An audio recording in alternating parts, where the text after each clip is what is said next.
Today we're going to be playing Lineage. Lineage is a storytelling game for 1 to 6 players where you create a royal family and their realm and you tell their story across the ages. I've been playing around with Lineage for several months now and it scratches this specific itch somewhere in between playing The Sims, obsessively Googling royal families on Wikipedia, you know, all the way back to like Alfred, Last Kingdom times, anybody? Crusader Kings 2 and 3, and just like general world building. At the time of recording this, Lineage is still in development and it is free to download the playtest version, however, that will not always be the case. I'm really excited to play this game tool with you, so let's get started. To play this game, you will need a large piece of paper or a whiteboard, as I have here, to record the family tree, and you'll also need a way to record the timeline, which is all of the historical events that we will be creating in play. You will also, of course, need some dice, specifically 2d6. To set up the game, we'll need to decide what kind of realm that we will be working in or creating. Today, of course, we will be working in my fantasy world of Drazendraht, which is the fantasy setting of my fantasy serial podcast, Wingtorn. We're going to be creating a Fae royal family and their surrounding events. Specifically, we're going to be looking at the Fae archipelagos about 500 years before the events in my podcast, so don't worry, you don't need to know anything about my podcast to enjoy this. We're totally starting from scratch here. And we're going to develop one of the island kingdoms, the many island kingdoms in this couple of archipelagos that exist in this portion of the world. I'm imagining in this part of the history, there are different island kingdoms and they're always at war with each other or politicking or intriguing. So Lineage is the perfect game tool to use to develop that era of history of which I have currently developed nothing. The first step is to go ahead and name your realm that you're going to use. I'm going to call my island kingdom Naria. Is that too close to Narnia? Oh well, there is a silent G at the end. Next, we need a starting point for our monarchy that we are going to develop. The starting monarch in your lineage doesn't have to be the first of its line or, you know, the most ancient or the most famous. It's just a starting reference point for the game because you got to start somewhere. So I'm going to say that Naria is ruled by Queen, we'll call her Irigira? We'll call her Irigira? Irigira? That's a name, right? And we will, ooh, that was squeaky. We will draw her here. You also don't have to do kings and queens. You can use whatever titles that you want. That's just what we're going to use here. And I'm also going to put a little crown to represent that she is the monarch. Timekeeping is also a pretty important part of this game. So I've introduced some timekeeping rules into my world, finally. I am going to say that she was born in 500 years before the first contact, which is a pretty major, significant event in this world. Basically, there are humans and there are the Fae, and during first contact, they meet. So we're gonna set this 500 years before that event. So it's just about the Fae, not about the humans. We're gonna say that Irigira is born 500 years BFC, and when was she coronated? When we're starting, we roll a d20 to determine the coronation of our first monarch, and we mark that down. So we'll roll a d20. That is a 15.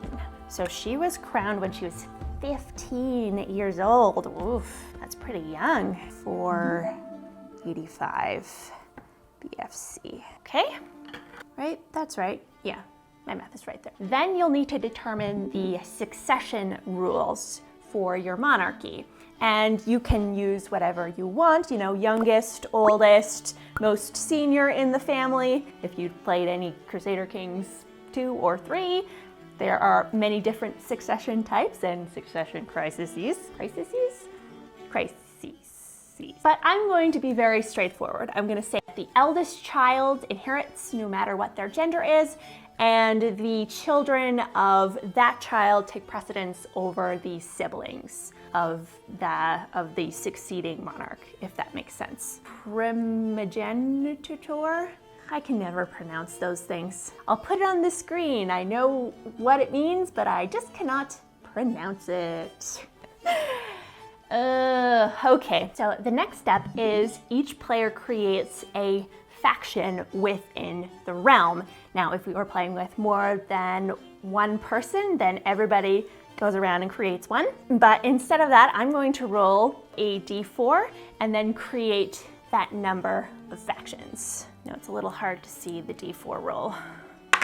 One faction. I'm going to create 2 just so there's a little bit more variety. I'm going to say that there is an anti-royal faction.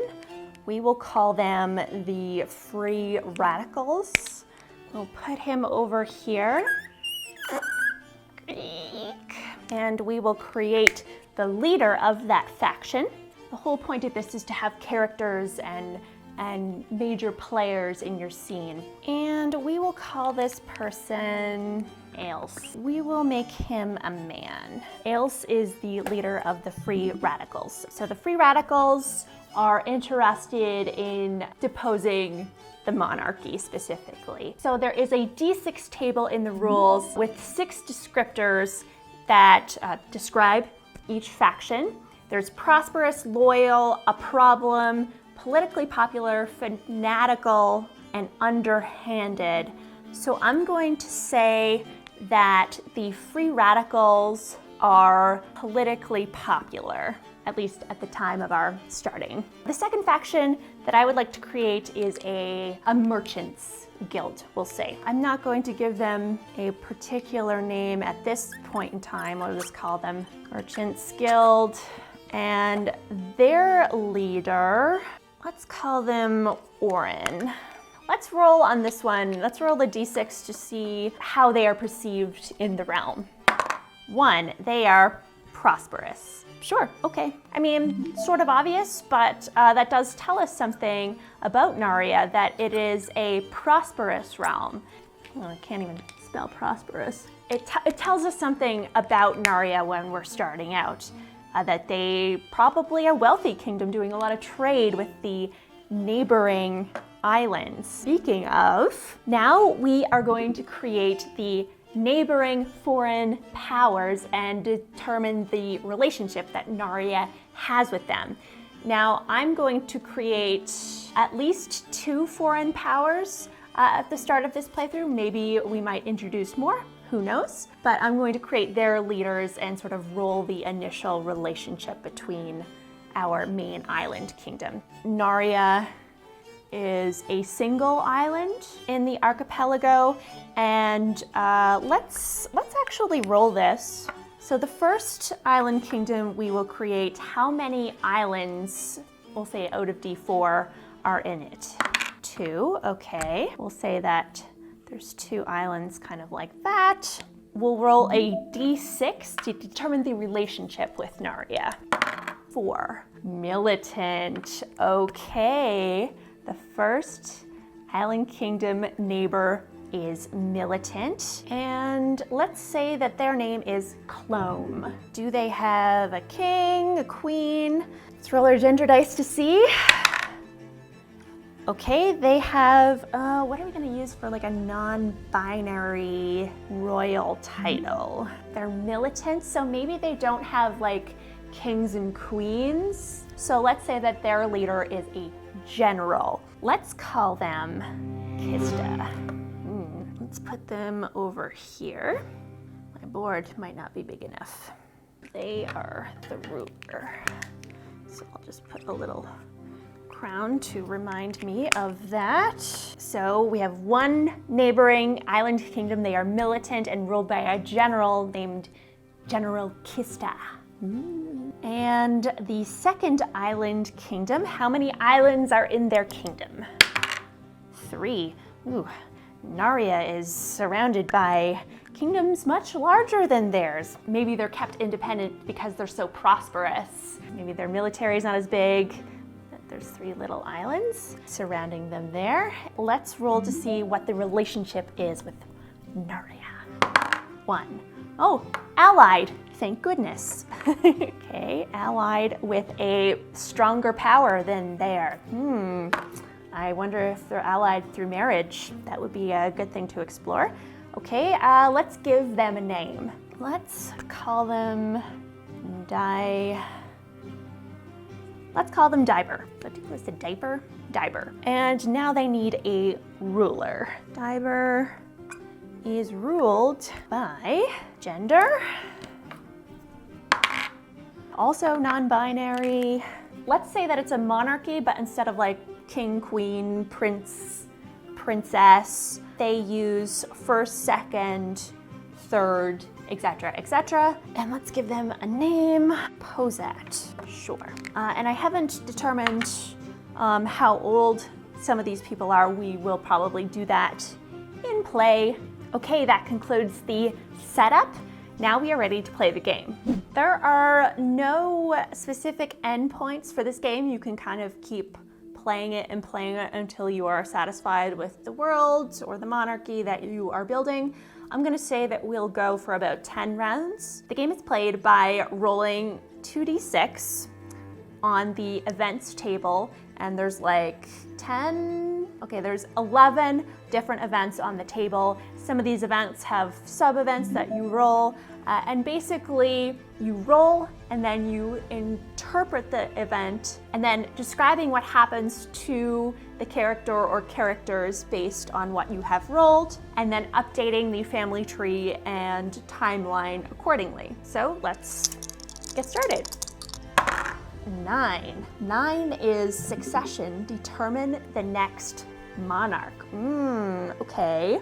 Presumably, this would be the person who succeeds Iragira. Who succeeds Iragira? Well, we don't know if she has any children yet. However, we can also create one of her children. So presumably, this happens when she dies. So for timekeeping, it says 1d6 decades after the previous monarch's most recent life event. We don't have any life events for Iragira, but let's roll a 1d6 to see how many years after her coronation when she dies.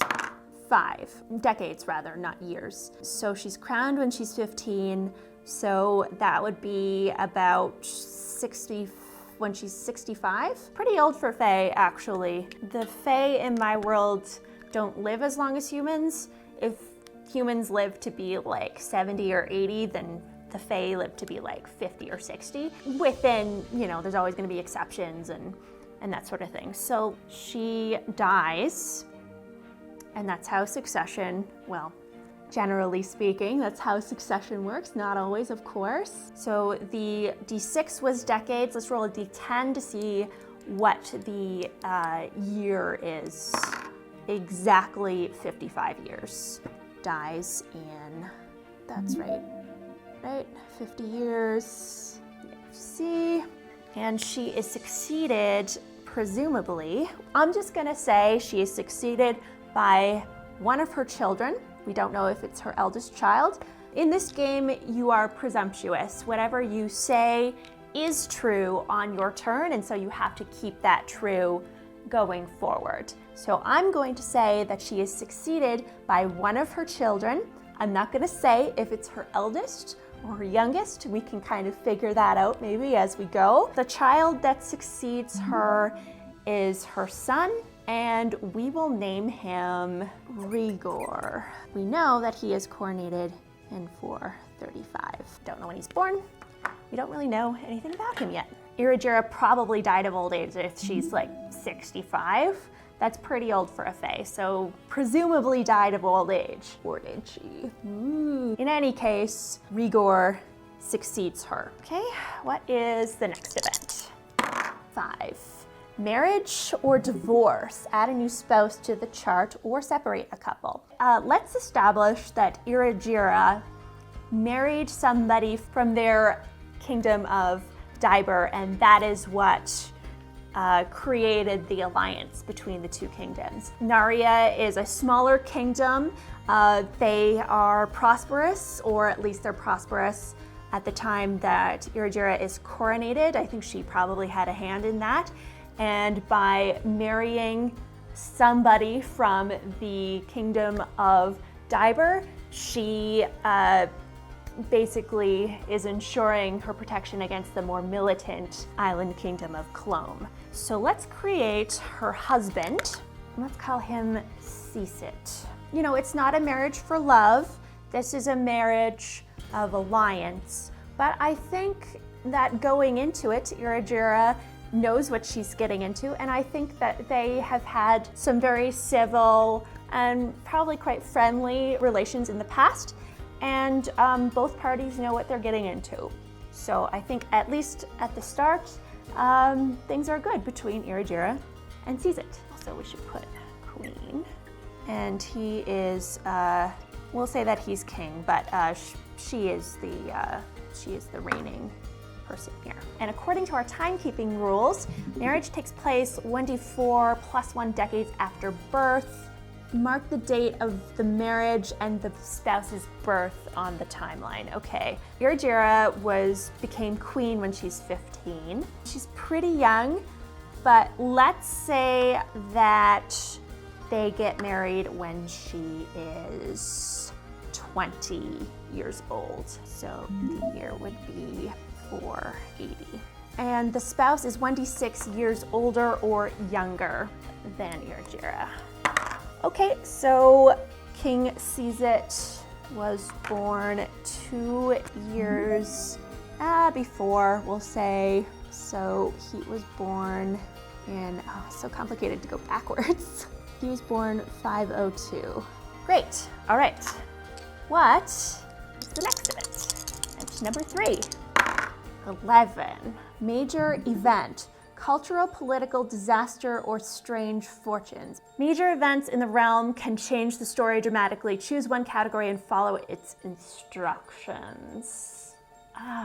What do we want to happen? Well, we can use this opportunity to flesh out some of the political stuff. So in this one, use the event to tell stories about the political landscape. We can be as free as we want with this. I'm very curious about this Ailes character here that is part of the Free Radicals. They are against the monarchy. Maybe at the time of the marriage between Irajira and Ceasit. I think that Ailes, he attempts to assassinate Irajira. Yeah, okay, but obviously not successful because, you know, she lives into her old age, we know that. But I think that Ceasit is wounded. They've just got married and the realm is celebrating, it's prosperous, the drinks are flowing freely, and Ailes comes out of the crowd, and maybe he has magic and he shoots a fireball at King Ceasit, and he is scarred. His face is burnt. Yeah, let's go with that. What happens?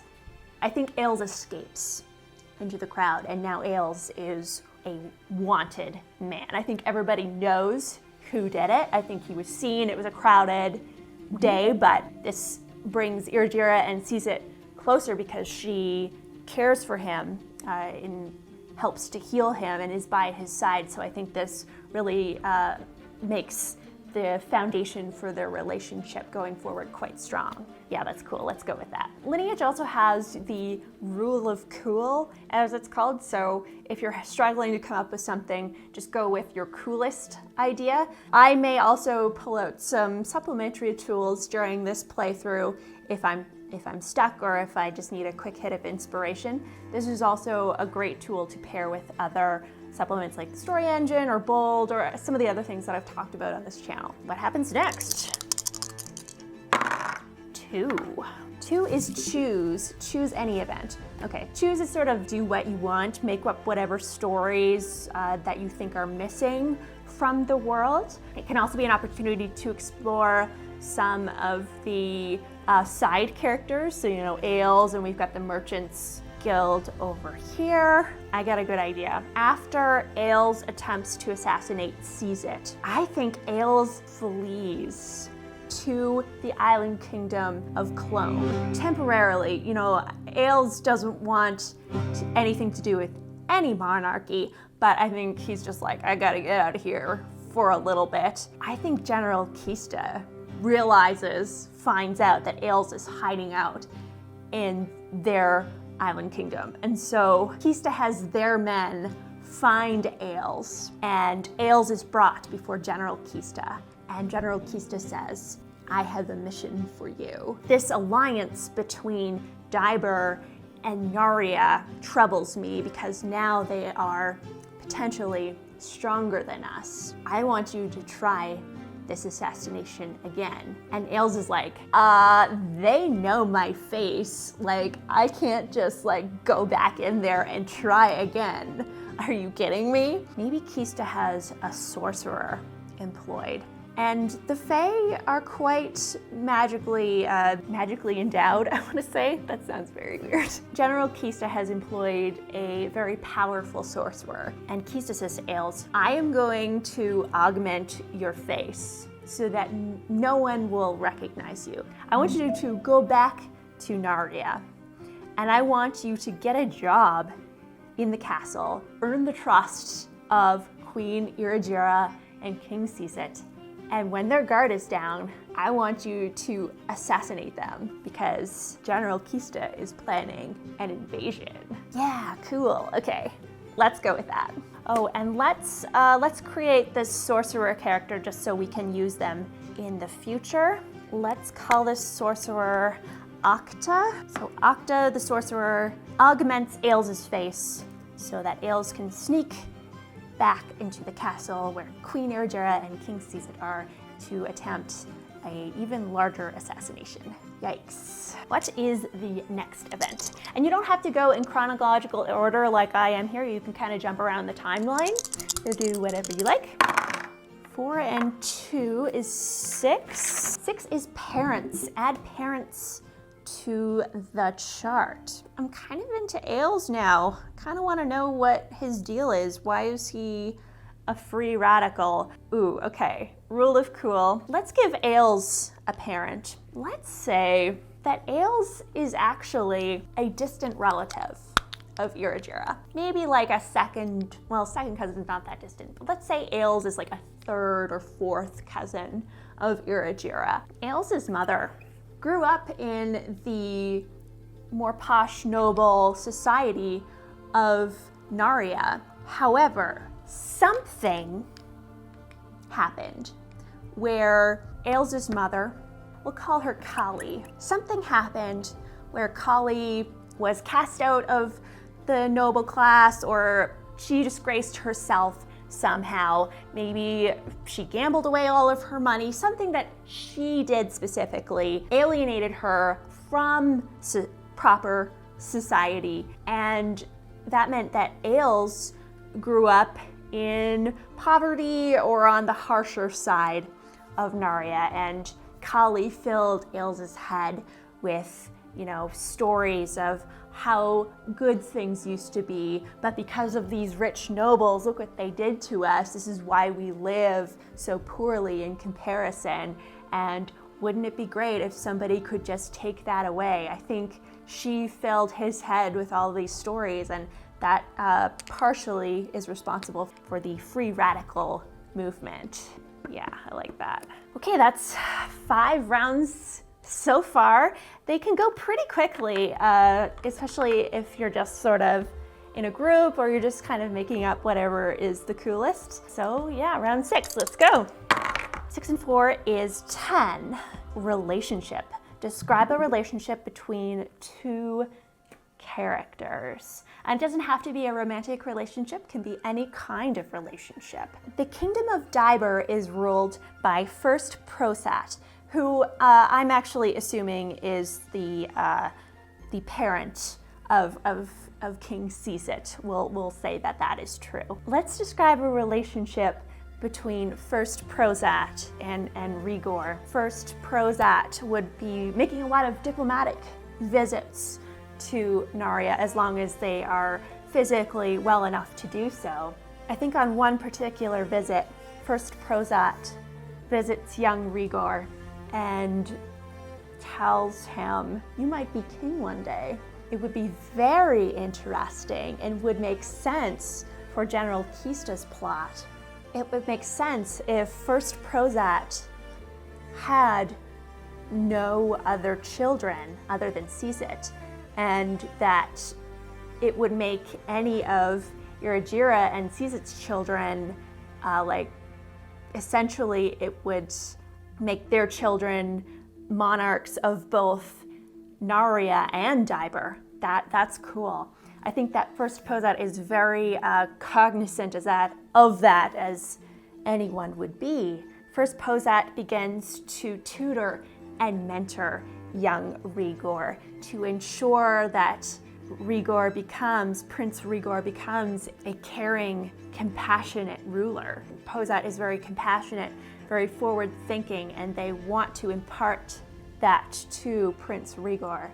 I'm forgetting to mark my timekeeping here. Let's say that Prozat first starts to mentor Prince Rigor when he is 3 years old. When is Rigor born? We'll determine Rigor's birth by rolling a d4 and adding that to Iragira and Sisit's marriage date. Okay, 3 years, so that is 477. We will say that this happens pretty early. We'll say that he is 4 years old. So when Prince Rigor is 4 years old, Prozat takes an interest in Prince Rigor and begins to mentor him, and Rigor begins spending, we'll say, at least half the year in the Kingdom of Dibur to prepare him for ruling both kingdoms. Actually, that does significantly impact our first succession event, so we'll have to go back and explore that a little bit more in the future. Okay, what happens next? 4 and 1 is 5.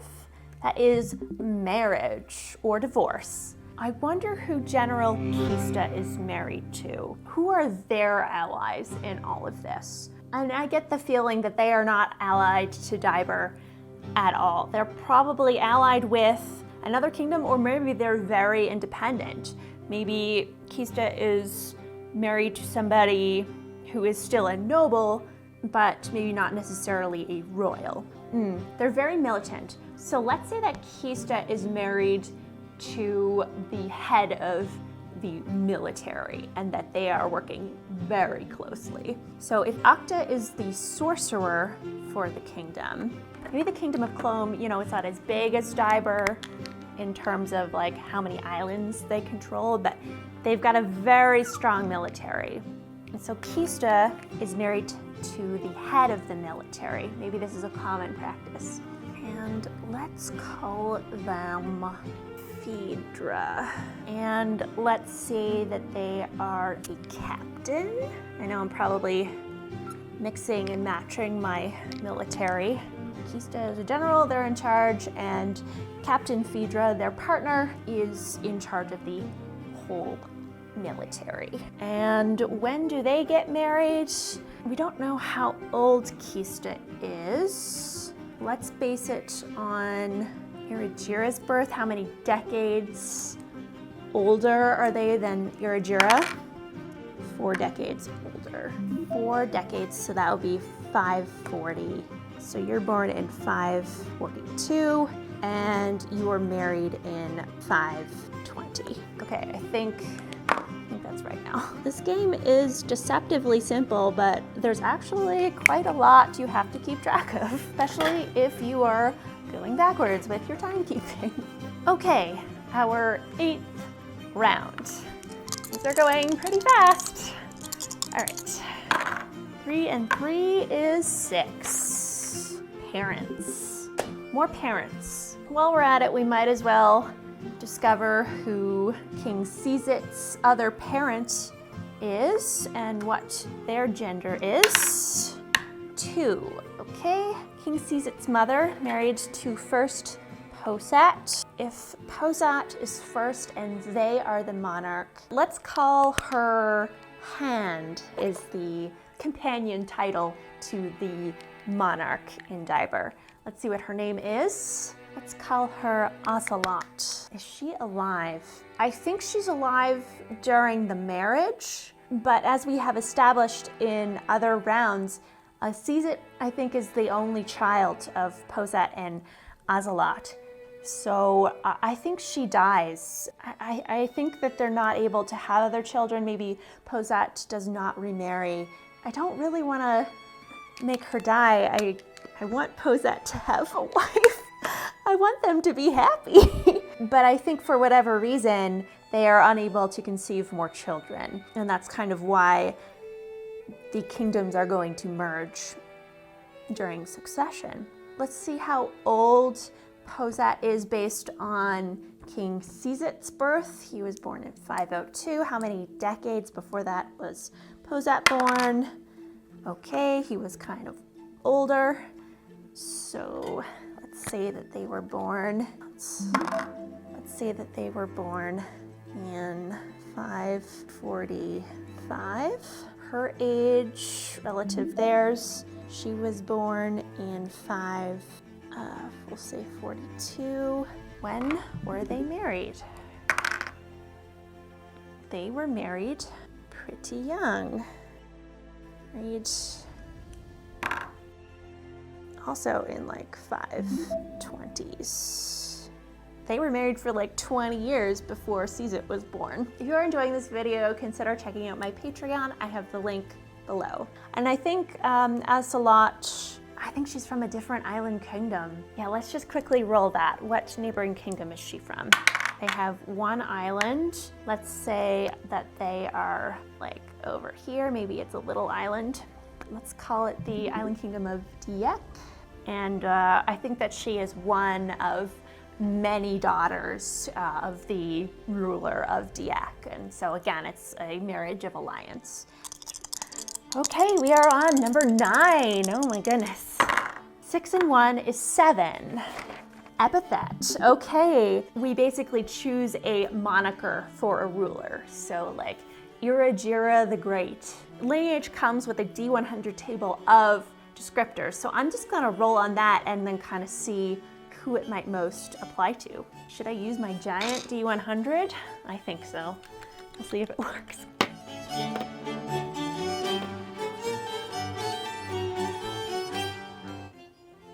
I'm gonna call that a 46. 46 is lion. Ooh, who is the lion? I kind of want to make Iragira the lion. Iragira the lion sounds really cool. Okay, so in this you kind of describe how they got their epithet. I think Iragira does not back down from a fight. She's been surrounded by kingdoms larger than her whole life. We haven't established Iragira's parents yet, which we probably should do. No doubt that she has different siblings. I think Iragira has had to fight for her crown. I don't know if she was originally going to be the successor of this kingdom. And we know that she was crowned when she was 15, so that's quite young. I think Iragira had 2 older siblings. We'll say she had 2 older brothers, maybe. It doesn't have to be brothers. She had 2 older siblings. When Iragira was 14 and 15, just before her own succession, I think there was a tournament between the surrounding kingdoms. So the island kingdom of Clome, Dibur, Dyack, all the different kingdoms were there. General Kista, who has ruled over Clome for quite some time, I think General Kista had a hand in Iragira's 2 older siblings' deaths at this tournament. I think there was an investigation, and while the investigation was going on, the tournament continued. And I think that Iragira ended up winning the tournament. I think she ended up beating the jouster or the swords person, whoever, whatever sport they were doing. Jousting is so violent. And they're fairies, so they wouldn't necessarily be riding horses. I think it's some kind of air related sport, maybe like air archery. That'd be very dangerous. They're like in the air and they have bows and arrows and they're trying to hit targets, and there's different other distractions going on. I think that she beat the opposing team or rival from Clome and the other island kingdoms too, and I think this only deepens the animosity between Clome and Naria.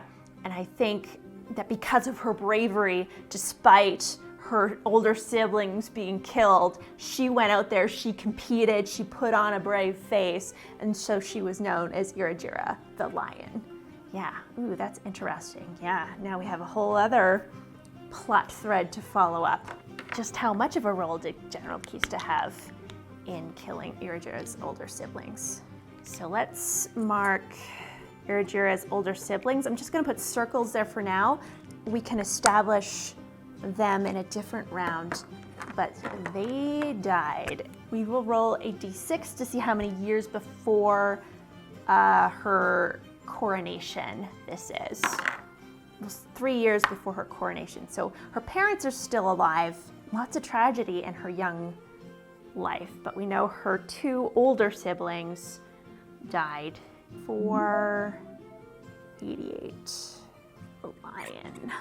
Irigira went on to compete, and she was known henceforth as Irigira the lion. And she would only be like 12. So, all right, number 10. Will this be our last round? I don't know, I'm kind of having a lot of fun here. Maybe we'll do a couple more. 6 and 3 is 9. 9 is succession. Let's deal specifically with Irigira's succession. So we know she was coronated when she was 15. We know she has 2 older siblings who were mysteriously murdered, possibly by General Kista. So in order for Irigira to succeed her throne, her parents would have to die, be dead rather. I don't think they were murdered. I don't think it's nefarious, but I think it's tragic. Her parents were caught in a storm or some kind of disaster befell them. I think maybe they were returning from a diplomatic visit, maybe to Clome, maybe to Dibur, maybe to Dayak. It's way, way over here. Maybe it was a friendly mission, but unfortunately there was a storm out on the ocean, and I think they drowned, unfortunately. And that meant Irigira, as the eldest surviving sibling in her family, she was crowned. So let's make some space up here. Let's give a couple of names. Let's say that Irigira's father, let's call him Rigor. Irigira's mother, who perhaps was the sitting monarch, was called Gregorina. Sure, being a little lazy with my names, but oh well. What a time to come into power. So much tragedy in her young life. Oh dear. Let's do a couple of more rounds just to flesh things out a little bit more. 6 and 5 is 11. A major event. Okay, so we've done a political major event.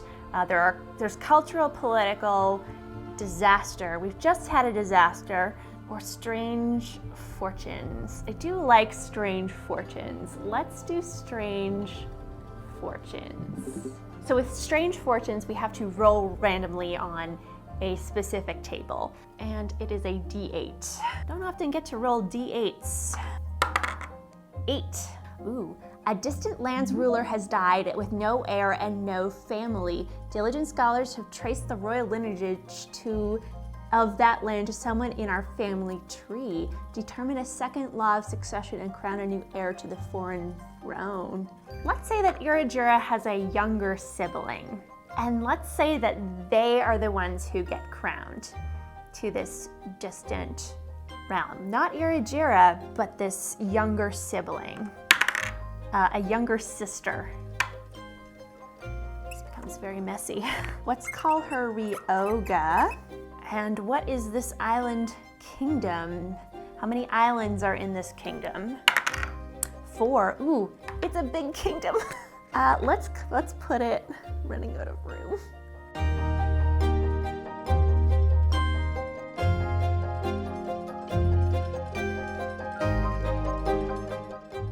Let's call this distant kingdom, let's call it Inabarek. And when does this happen? How many years after her coronation, we'll say, does this happen? 4.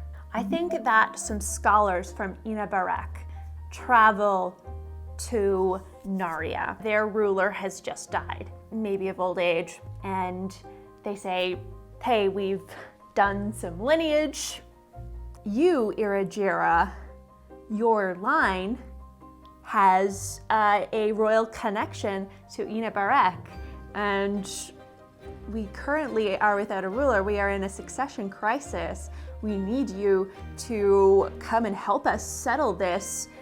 Here are some ancient lineage documents detailing your relationship to Inabarek. And I think Iragira, the lion, I think they're quite interested in taking in Inabarek. But I think Iragira's younger sister, Ryoga, oh, you know what? Maybe the scholars don't even make it to the throne room. Maybe they don't even make it there and speak to Iragira.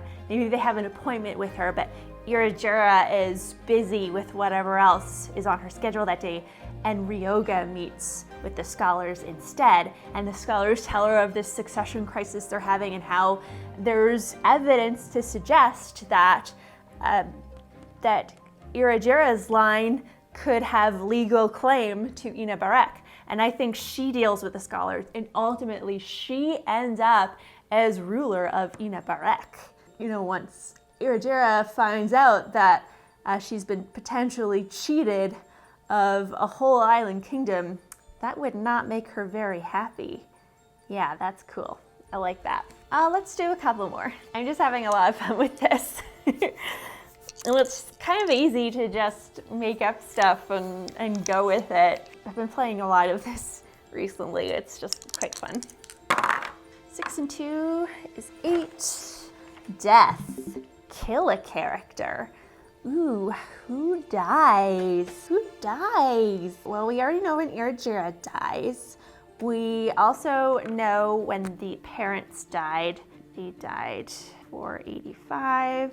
485. Let's figure out when Ailes dies, because obviously he's not successful at assassinating Iragira, or so, I mean, he'd have to be working at that for like a really long time. 1d6 decades after the most recent life event. So right around Iragira's coronation, he was taken in by Kista, hired to assassinate that line. So when does Ailes die? Oh, Ailes lives a rich, long life. Well, actually, we don't know how old he is. But Ailes dies 6 decades after the coronation, so that puts him at 425. Okay, well, how does he die? I don't know. I think he's probably a decently young man when he tries to assassinate King Caesar. And does he get what he wants? I think he dies rich. I think, you know, with his mother filling his head with stories of the wealthy, and he has it in his mind that he's opposing the monarchy. He once set out to destroy the monarchy. Whether or not he succeeds in assassinating any more members of the royal family, I think he continues to take on assassin jobs. I think he continues to make money from the nobles with his various services or schemes. And I think he ends up retiring, whether to Clome or some other distant island, to get away from his crimes. Maybe somebody kills him. You know what? With no explanation, somebody kills him for revenge, and I think that somebody is Octa. I don't know why yet, but I think that Octa kills him for some reason that we can explore at a different time. Let's do 2 more. 7. Epithet. Let's roll on the epithet table. Let's use our regular D100s. Oh, 1. Big. Who is big? I'd say that Ryoga is the big. She's over there in Ina Barak ruling. She has claimed that island as her own through legal means, but I think big in this context means magnanimous.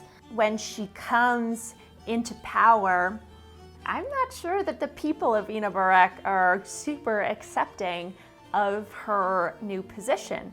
I think she has to do a lot to prove that she is the rightful ruler of this island. And I think she does that by hosting all these parties and being very generous with her time and her, well, wealth, whatever wealth that Ina Barak might have or that she herself may have. And I think she is given this nickname, Ryoga the Big, because of her generous nature. And she really did a lot to convince the people, like, hey, I'm not that bad, you know? I'm gonna rule with a gentle and fun time hand, you know? It's okay to be in my kingdom. Queendom? All right. One more.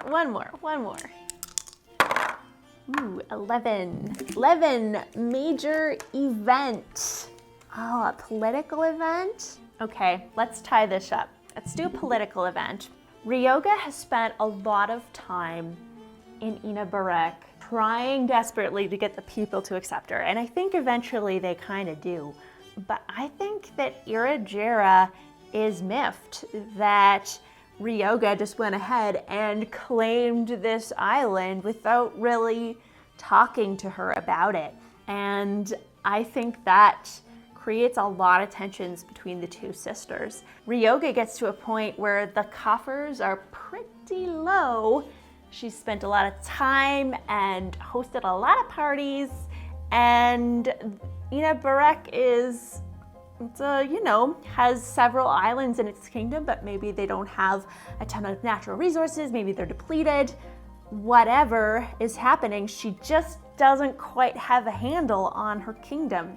Maybe she's doing it on her own. Maybe she has bad advisors. Considering that these scholars went all the way to Narya to pluck some other royals and dump them on this island, maybe they don't have the best people running things. I think Ryoga goes to her sister to be like, hey, I need some financial help here. And I don't know if Irajira is that forthcoming.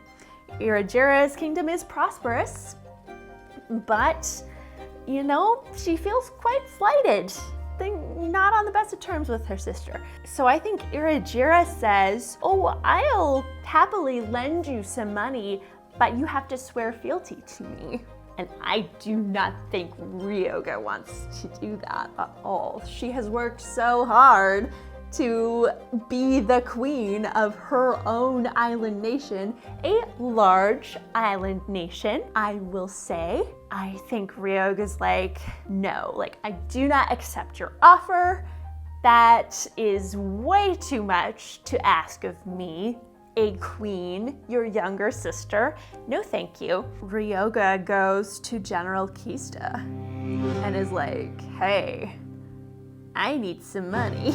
And General Kista's like, oh, sure, I'll lend you some money. In exchange, I won't ask you to swear fealty to me. Maybe he knows that she already went to her sister to ask that. General Kista says, how about you join my coup to depose your sister from the throne, and then you can have Narya if you want. And Ryoga is really excited and cautious. She knows that Kista is not necessarily to be trusted.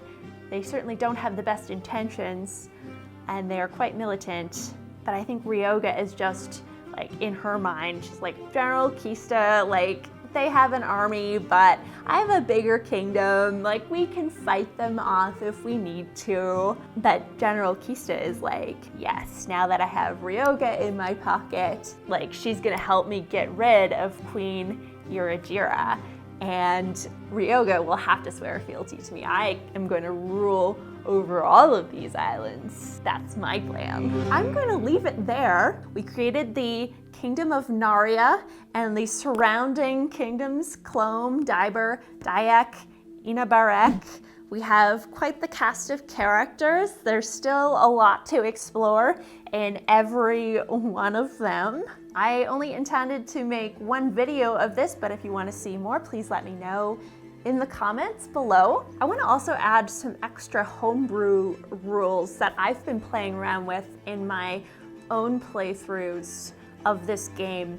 I have found that adding a community option to the event rules really useful. And then when I roll community, I use the tables from the game Ex Novo, which I also did a playthrough through.